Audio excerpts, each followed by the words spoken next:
النهارده هنعمل صينيه بطاطس بالفراخ دايبه والتتبيله حلوه وكمان سهله قوي وسريعه.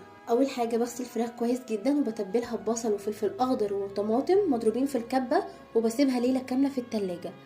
بطاطس وبصل وفص من الثوم. صينيه على النار فيها قطعه من الزبده وشويه من الزيت وببدا انزل بيهم بالفراخ تاخد صدمه علشان ما تنزليش اي سوائل.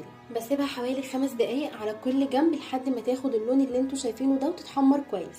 بعدين ابدا انزل عليها بالبصل وفص من الثوم واقلبهم كويس جدا. اول ما الثوم ريحته تبدا تطلع والبصل يدبل بنزل بالبطاطس واقلبها كويس مع ميكس الفراخ والخضار وبقلبهم مع بعض حوالي دقيقه. بعدين ببدا انزل عليها بعصير الطماطم ولازم الطماطم تكون متصفيه كويس جدا. للتوابل بقى هنحتاج ملح وفلفل اسود 7 بهارات توم باودر بصل باودر وما ننساش نحط معلقه من السكر. بسيبها في الفرن حوالي ساعه الا ربع بعدين بشغل عليها الشوايه بتطلع بالجمال ده.